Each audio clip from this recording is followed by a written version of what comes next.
স্মৃতির মিনারে জনতার ঢল নামার অপেক্ষা। প্রভাত ফেরিতে ভাষা শহীদদের গভীর শ্রদ্ধায় স্মরণ করবে জাতি। নিরাপত্তার চাদরে চারপাশ। যারা আসলে আমাদের ভাষার জন্য প্রাণ দিয়েছেন তাদের আমরা স্মরণ জানাতে শহীদ মিনারে আসি। অনেক কষ্টের বিনিময়ে এই মাতৃভাষাটা আমরা পেয়েছি। চেষ্টা করে আমাদের যে অর্জনটা, এই অর্জন যাতে আমরা ধরে রাখতে পারি, যাতে বৃথা না যায়। দেখছিলেন প্রধান শিরোনাম। রাত 11টার সময় সঙ্গে আছি আমি গোলাম রাব্বি। এবার অন্যান্য শীর্ষ সংবাদ। স্বৈরাচারের পুনরাবৃত্তি ঠেকাতে সবাইকে সজাগ থাকতে হবে। সিরাজগঞ্জে ভিডিও বার্তায় প্রধান উপদেষ্টা বললেন, গণ অভ্যুত্থানের সুযোগ এসেছে নতুন দেশ বিনির্মাণের।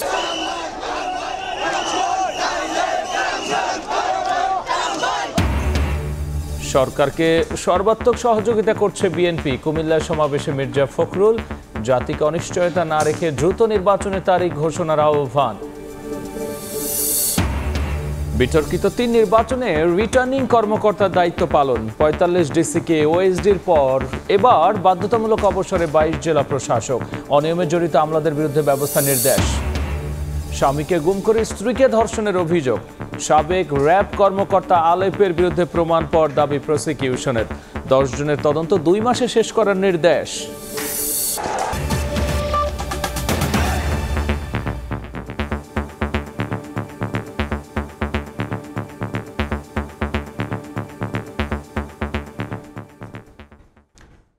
আর ঘণ্টাখানেকের অপেক্ষা। শ্রদ্ধা আর ভালোবাসায় প্রভাত ফেরিতে লাখো মানুষের ঢল নামবে স্মৃতির মিনারে। খালি পায়ে শহীদ মিনারমুখী জনতার কণ্ঠে ফিরবে সেই গান। আমার ভয়ে রক্তে রাঙানো 21শে ফেব্রুয়ারি আমি কি ভুলিতে পারি। প্রথম প্রহরে ভাষা শহীদদের প্রতি শ্রদ্ধা জানাবেন প্রধান উপদেষ্টা সহ অন্তর্বর্তী সরকারের অন্য উপদেষ্টারাও। এরপর বিভিন্ন প্রান্ত থেকে আসা জনস্রোত মিশে যাবে ভাষার প্রতি ভালোবাসার গল্পে।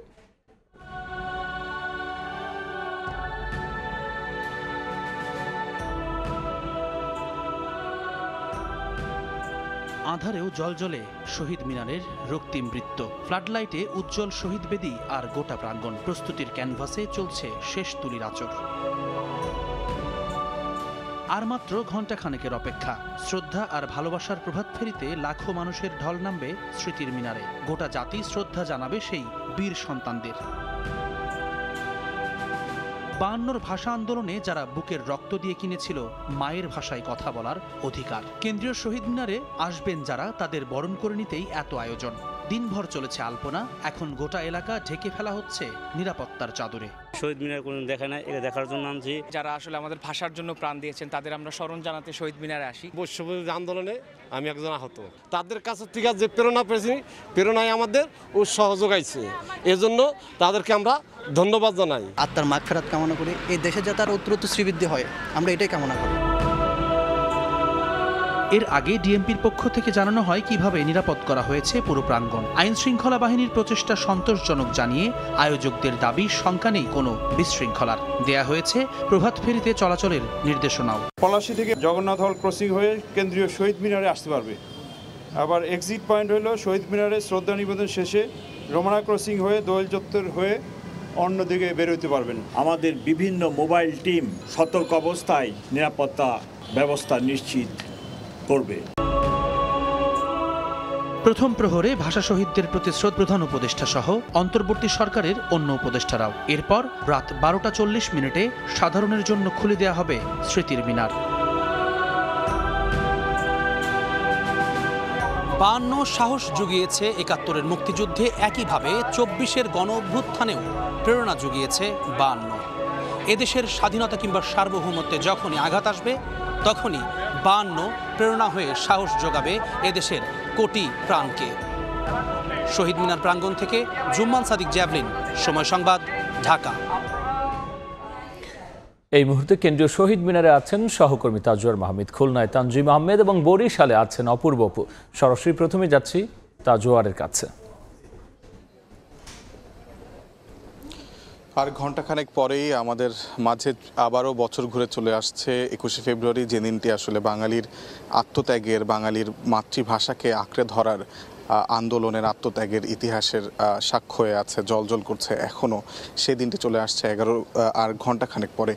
আর সেই দিনটিকে আসলে স্মরণ করতে, বরণ করতে এবং শহীদদের প্রতি শ্রদ্ধা নিবেদন করতে প্রধান উপদেষ্টা ডক্টর মোহাম্মদ ইউনূস তিনি আসবেন ঠিক 12টা 1 মিনিটে, অর্থাৎ আন্তর্জাতিক মাতৃভাষা দিবসের প্রথম প্রহরে তিনি আসবেন। এছাড়াও রাষ্ট্রপতি শাহাবুদ্দিন আসবেন, এছাড়াও বিভিন্ন রাজনৈতিক দলের যারা নেতাকর্মী আছেন তারা আসবেন, রাষ্ট্রীয় যারা গুরুত্বপূর্ণ সাংবিধানিক পদে যারা অধিষ্ঠিত আছেন তারা শহীদদের প্রতি প্রথম প্রহরে পরে প্রধান উপদেষ্টা রাষ্ট্রপতি শ্রদ্ধা নিবেদনের পরেই তারাও কিন্তু এখানে আসবেন। 3 বাহিনী প্রধান, পুলিশ প্রধান সহ বিভিন্ন বাহিনী প্রধানরা আসবেন, এখানে শহীদদের প্রতি শ্রদ্ধা নিবেদন করবেন। আমরা যেই বাঙালির যে দীর্ঘ লড়াইয়ের ইতিহাস, সেই লড়াইয়ের ইতিহাসকে কেন্দ্র করেই কিন্তু আসলে প্রতিটি পর্ব এগিয়েছে। সেই পর্বে যেমন 52 আমাদের স্মৃতিতে এখনও ভাস্বর, চিরভাস্বর হয়ে থাকবে। বাঙালি যতদিন বাংলাদেশ থাকবে, বাংলা ভাষা থাকবে, ততদিন কিন্তু এই 52 21শে ফেব্রুয়ারি বাঙালির যে আত্মত্যাগ, সেই আত্মত্যাগের ইতিহাস প্রতি বছর ঘুরে ফিরে আসবে। এই দিনটিকে আমরা প্রতি বছরই যেই ভাব গাম্ভীর্যের সঙ্গে পালন করে থাকি, সেরকম প্রস্তুতি কিন্তু এবারও আছে। এবং সে 52, 71, 69, 90 এর ধারাবাহিকতায় যে 24-এর গণঅভ্যুত্থান আমাদের দেশে হয়েছে, সেখানেও কিন্তু ছাত্র জনতার রক্তক্ষয় হয়েছে।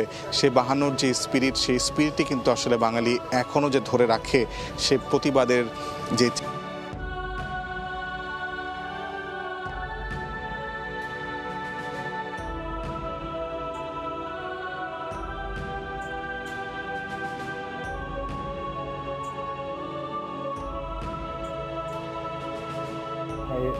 নাম ঘুরে ফিরে আসে, সালাম, বরকত, রফিক, জব্বার ও শফিউর। সেখানেও কিন্তু আমরা 24-এ যেমন দেখেছি যে ছাত্র জনতার 21শে ফেব্রুয়ারি বললেই আমাদের মাথায় যাদের নাম ঘুরে ফিরে আসে, সালাম, বরকত, রফিক, জব্বার ও শফিউর, সেখানেও কিন্তু আমরা 24-এ যেমন দেখেছি যে একটি ছাত্র জনতার গণঅভ্যুত্থান ঘটেছে, 52-তেও কিন্তু সব শ্রেণী পেশার মানুষ সেখানে উপস্থিত ছিল। যেখানে যেমন ছিল বরকত ও জব্বার ঢাকা বিশ্ববিদ্যালয়ের শিক্ষার্থী ছিলেন, অপরদিকে কিন্তু রফিক ছিলেন বাদামতুলি এলাকার একটি প্রিন্টিং প্রেসের মালিকের ছেলে, এছাড়া সালাম ছিলেন একজন রিক্সা চালক, আর শফিউর ছিলেন হাইকোর্টের একজন কর্মচারী। অর্থাৎ সেখানেও যে শুধুমাত্র ছাত্র নয়, ছাত্র ছাড়াও দিনমজুর, কর্মচারী, ব্যবসায়ী, সব ধরনের মানুষের কিন্তু এই আত্মত্যাগের ইতিহাসের সঙ্গে 21শে ফেব্রুয়ারি 52 সালের সেটি কিন্তু মিলেমিশে আছে। তো আমরা এখানে দেখছি যে নিরাপত্তার চাদরে পুরোটা ঘিরে রাখা হয়েছে শহীদ মিনার প্রাঙ্গণ। প্রধান উপদেষ্টা এবং রাষ্ট্রপতি যেহেতু আসবেন, এখানে কড়া নিরাপত্তা আছে। আমরা প্রথম প্রহরে আপনাদেরকে আরও সরাসরি দেখানোর চেষ্টা করব। এই মুহূর্তে আমরা খুলনায় যাব, আমাদের সহকর্মী তানজিম আছে তার কাছে। তানজিম, ভাষার জন্য, দেশের জন্য, অধিকারের জন্য বাংলা যে রক্ত দিতে জানে, তার সূচনা হয়েছিল বলতে হবে ভাষা আন্দোলনে। ভাষা আন্দোলনের মহান সেই সব শহীদদের স্মরণ করতে প্রস্তুত খুলনাবাসীও। সেই লক্ষ্যেই কিন্তু আসলে নগরীর যে হাদিস পার্কে কেন্দ্রীয় শহীদ মিনার রয়েছে খুলনার, সেখানে মানুষ আসতে শুরু করেছে। নিরাপত্তা নিশ্চিত করা হয়েছে এই এলাকার। এবং এখানে আমরা দেখছি বাংলাদেশ মুক্তিযোদ্ধা সংসদ রয়েছে, মহানগরের জেলা কমান্ড, তারা সেই সব নেতাকর্মীরা এসে উপস্থিত হয়েছেন। কিছুক্ষণের মধ্যে তারা ফুল দিয়ে শ্রদ্ধা জানাবেন। একই সাথে খুলনার যে সর্বস্তরের মানুষ রয়েছে তারা ফুল দিয়ে শ্রদ্ধা নিবেদন করবেন এই শহীদ মিনারে। সাথে বিভিন্ন বিশ্ববিদ্যালয় সহ শিক্ষা প্রতিষ্ঠানের আয়োজন রাখা হয়েছে। আমরা দেখছি যে সাধারণ যারা নিরাপত্তার রক্ষীরা রয়েছেন, স্কাউট রয়েছে, রেড ক্রিসেন্টের সদস্যরা রয়েছেন, একই সাথে পুলিশ, আনসার, র্যাব সহ যৌথ বাহিনীর সদস্যদের আমরা দেখতে পেয়েছি। পুরো এলাকাটি আসলে নিরাপত্তার চাদরে ঢেকে রাখা হয়েছে। একই সাথে বলতে যে আসলে সবার মধ্যে এক ধরনের উৎসাহ দেখছি। একই সাথে মহান সেই সব শহীদদের, ভাষা শহীদদের স্মরণ করছেন তারা আসলে শ্রদ্ধা ভরে। সেই স্মরণের যে প্রস্তুতি, একই সাথে সব ধরনের আয়োজনের ব্যবস্থা রাখা হয়েছে জেলা প্রশাসনের পক্ষ থেকে। একটু জানিয়ে রাখতে চাই, এই কিছুক্ষণের মধ্যেই অর্থাৎ আর 12টা বাজার সাথে সাথে এখানে কিন্তু ফুল দিয়ে শ্রদ্ধা জানানোর জন্য যারা এসেছেন সবার পক্ষ থেকে জেলা প্রশাসন, বিভাগীয় প্রশাসন, পুলিশ প্রশাসন সবাই একই সাথে আসলে এখানে পর্যায়ক্রমে ফুল দিয়ে শ্রদ্ধা জানাবেন। সেই শ্রদ্ধা জানানোর প্রস্তুতি চলছে। আমরা দেখছি আইন শৃঙ্খলা বাহিনীর সদস্যরা রয়েছেন, তারাও তাদের পক্ষ থেকে আসলে মহান ভাষা শহীদদের শ্রদ্ধা জানানোর প্রস্তুতি রেখেছেন।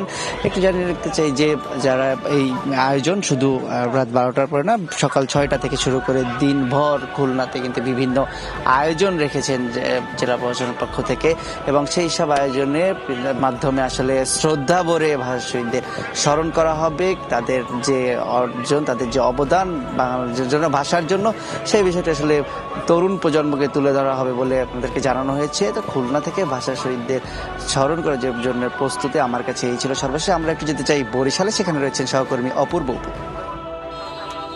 সারা দেশের ন্যায় বরিশালবাসীও যথাযোগ্য মর্যাদায় মহান ভাষা শহীদ দিবস এবং আন্তর্জাতিক মাতৃভাষা দিবস উদযাপন করবে। ঠিক শেষ মুহূর্তের প্রস্তুতি এখন বলতে শহীদ মিনারের সামনের যে অংশটি রয়েছে সেই জায়গাতে এই মুহূর্তে চারুশিল্পীরা আলপনা করছে। আপনি দেখছেন, ছবিটি সরাসরি দেখাচ্ছি আমরা। ঠিক এই মুহূর্তে আলপনার কার্যক্রমটি চলছে।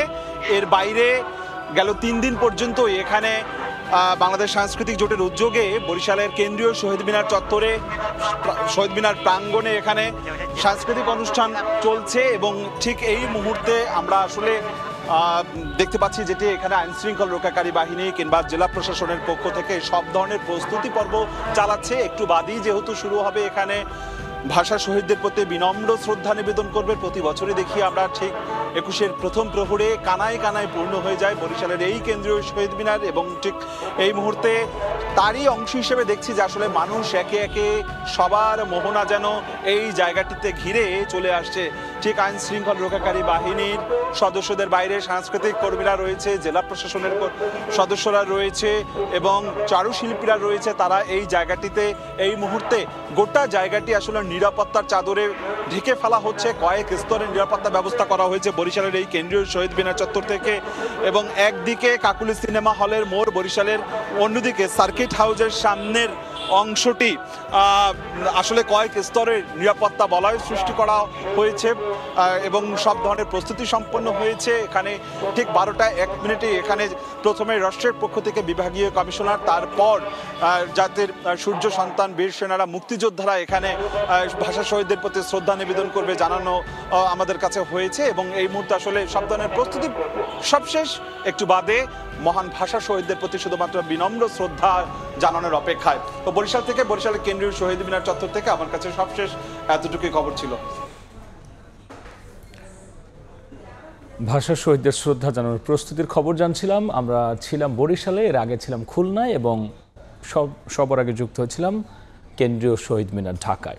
সজাগ থাকার আহ্বান জানিয়েছেন অন্তর্বর্তী সরকারের প্রধান উপদেষ্টা ডক্টর মোহাম্মদ ইউনূস।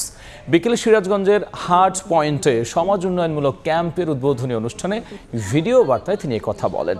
গণঅভ্যুত্থানের মধ্য দিয়ে একটি নতুন বাংলাদেশ বিনির্মাণের সুযোগ এসেছে উল্লেখ করে ভবিষ্যৎ প্রজন্মের জন্য তা উপযোগী করে তুলতে সবাইকে ঐক্যবদ্ধ থেকে কাজ করার আহ্বান জানিয়েছেন প্রধান উপদেষ্টা।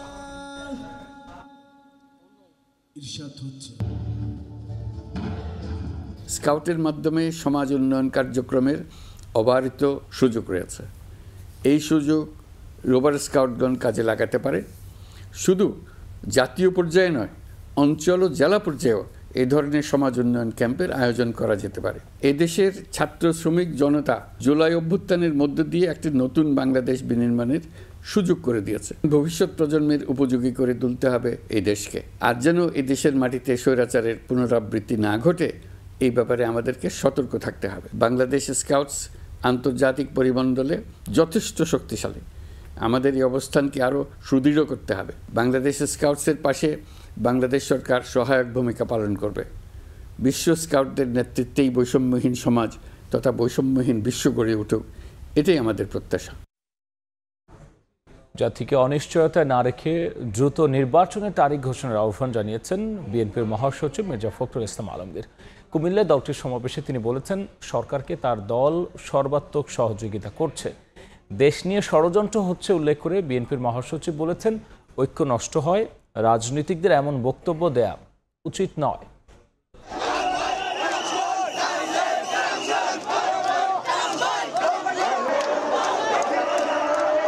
দীর্ঘ সময় কেউ ছিলেন ঘরবাড়ি ছাড়া, রাজনৈতিক মামলায় অনেকেই ছিলেন কারাগারে, কর্মসূচি তো দূরে থাক, পারিবারিক অনুষ্ঠানেও ছিলেন অনুপস্থিত। কুমিল্লার লাকসামের এমন অসংখ্য বিএনপি নেতাকর্মীদের কাছে এ যেন উৎসবের দিন।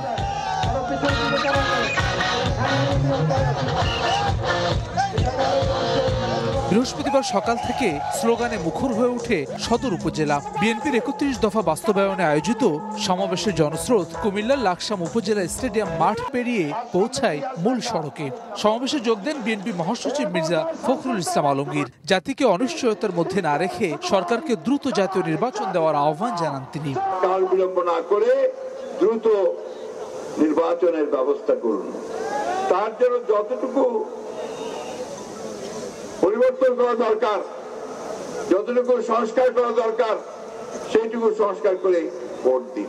ভোট দেওয়ার জন্য ভোটের একটা রোড ম্যাপ, কবে কবে ভোট হবে, কিভাবে হবে, সেটা একটু জানিয়ে দেন জনগণকে। জানিয়ে দিলে অনেক অংশেই আপনার সবাই ঠান্ডা হবে, স্থিমিত হবে।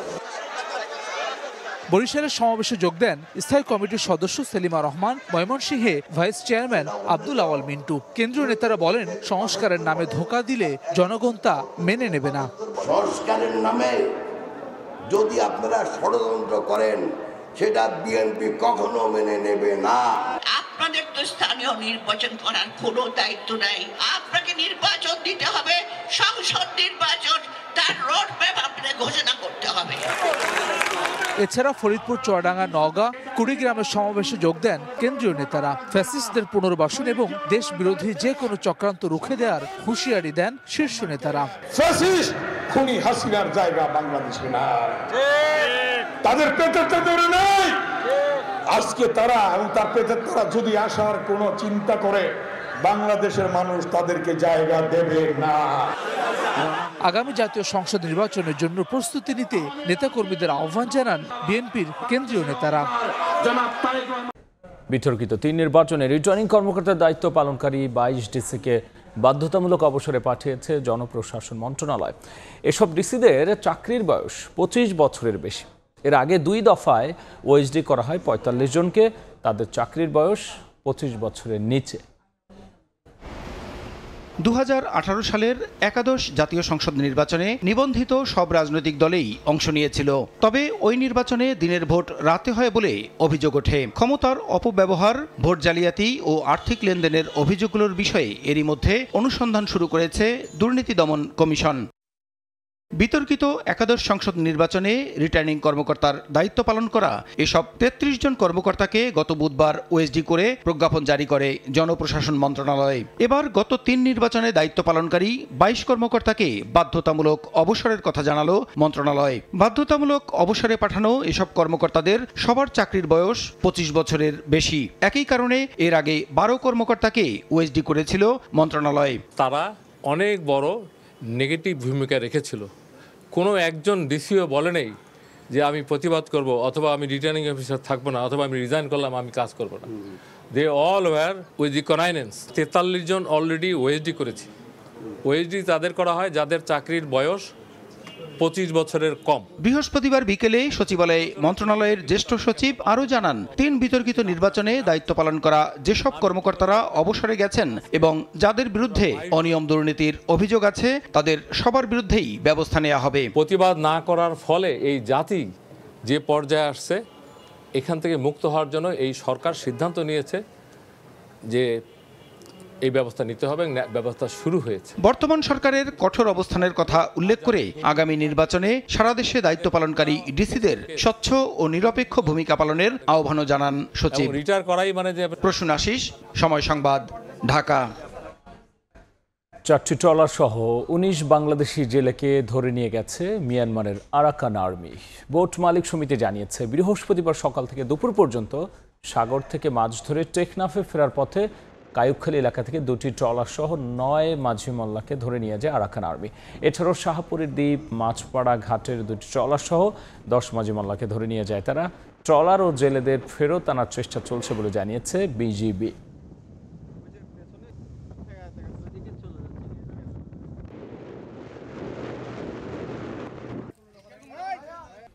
ভোক্তাদের স্বস্তি দিতে রমজানে খুচরা ও পাইকারি বাজার কঠোরভাবে নজরদারি করা হবে বলে জানিয়েছেন অর্থ উপদেষ্টা ডক্টর সালেউদ্দিন আহমেদ। বৃহস্পতিবার সচিবালয়ে সরকারি ক্রয় ও অর্থনৈতিক বিষয় সংক্রান্ত উপদেষ্টা কমিটির বৈঠক শেষে তিনি একথা বলেছেন। আমিও তাদেরকে বলছি, লোকাল লেভেলে আপনারা মনিটর করবেন হোলসেলারদের এবং রিটেলারদের যাতে কোনো রকম ম্যানিপুলেশন যেন না হয়। কারণ খাদ্য অনেক সময় দেখা যায় সাপ্লাই আছে, সেটা ভোক্তার কাছে যায় না, গুদামের পরে থেকে লুকিয়ে রাখে। এইগুলো যে কোনো ক্রমে আমরা কিছু করবো না। তো রোজার সময় আমরা এনশিওর করবো যে কারো বিষয় না। আর রোজার সময় আরেকটা দেখবেন আমরা একটা এক্সট্রা সেল সেন্টার করেছি, আপনারা দেখেছেন না কতগুলো এক্সট্রা লোকে।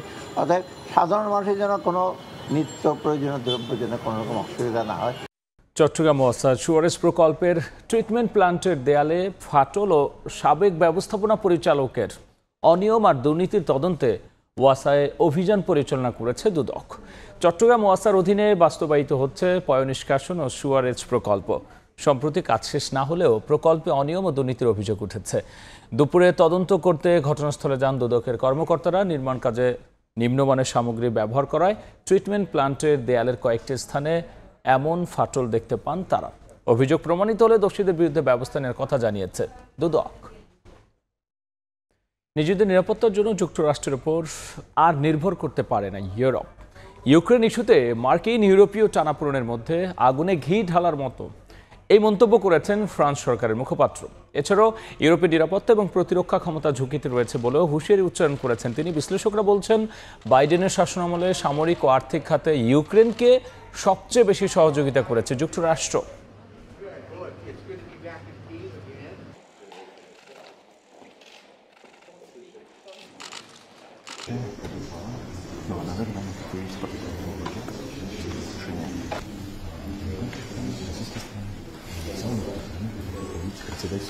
Лавров и помощник